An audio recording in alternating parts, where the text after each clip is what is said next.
In this short tutorial, we are going to be looking at Auto Paint. If you haven't seen the other paint tutorial, then you should watch that first because this picks up from where it left off.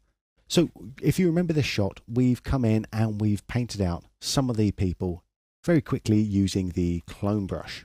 But now we have about 60 frames that we also want to paint out as well. But I don't want to sit here and be painting out on a frame by frame basis, especially with something like clone or where we've got a large number of strokes, because when we're painting we might not be as precise each and every time, so you can start to get a little bit of inconsistency between frames, and that can show very easily. But what we have in Silhouette is a feature called Auto Paint. So this lets us paint on just one single frame and then copy one, some or all of our strokes onto other frames. So let's see how that works. Well, the first thing we need to do is we need to track this footage. And if I come down to my nodes into the transform, I have a tracker, which I can just bring in here. Connect it to my source material, double click to make that active, and here is my material here. Now the motion trackers in the tracker node work in exactly the same way as the trackers do in other nodes such as roto and morph. So what I need to do is I need to make a layer, and I will call this one tree match, and I'm going to use just a point tracker on this because it's going to be fast and easy to do, and just create a point tracker here and make that a little bit bigger so we can see it a bit easier, and then move it to an area that's going to be easy to track. Well, let's choose the tree branches up here. That's looks consistent. It's going to be visible in the whole of the shot, so we don't have to worry about that. I can come to my pre-processing, maybe add a little bit of blur, a little bit of sharpen, contrast, just basically make that easy for the tracker to see. Don't have to do too much with it, and just hit track forwards, and that will track nice and fast. Always checking what's going on in that box there to make sure that I've got nice track consistency. That's looking pretty good. Excellent. So now I can apply that track and apply the position to that. Great. So now that is now match moving onto the layer, as we can see here, and that's looking perfect. So let's come over to our trees and take the tracking data out from the tracker and plug it into the yellow, which is the transform input on the paint.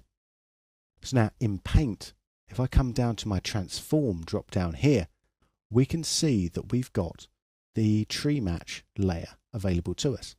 So if we had multiple tracked layers in the tracker here, they would all pop up in the transform drop down here. Cool. Moving over to the auto paint, which is where we had our paint history.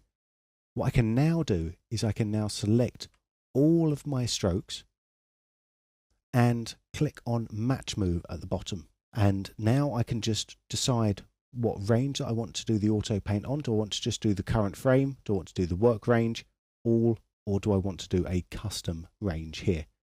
Well, I'm just going to do all, and then I can auto paint forwards, and Silhouette's going to go and then just paint those same strokes across the entire range here. Cool, and you'll notice that not all the frames got painted, and the reason for that is that once we got to this stage here, there were no other paint strokes visible, so it hasn't done any paint strokes where it didn't need to. So if I play that back, you can now see it's done those same clone strokes across the entire range. Just going to zoom in a little bit towards the end because I want to show you something. We've got a little issue here where this guy, he's just walked in outside of the range of where we had our original clone. Is this going to be a problem? Nope, of course not. All I'm going to do is come in and just do another bit of a clone up here, just to clone him out around there. Maybe tap that in a little bit so we don't get as much repetition going on. Same here, possibly. Cool, and that's created another element in our paint history, but that's only on one frame. So what we're going to do Yet we can just take these strokes now and we can do the same match move. So we can either paint forward or paint backwards across the entire range one more time. In this case, we'll just paint backwards. And now you can see we've fixed that across the entire range here. If we decide we don't want that there, well, we can just have that selected and we can trash this. And it's going to say 32 frames of paint data have changed. Do we want to rebuild the affected frames? And the reason it's saying 32 here is because under our auto paint, we still have all selected. So it's going to do the entire range that we have painted here. If we only wanted to affect a single frame, we could do that just by having current selected there instead.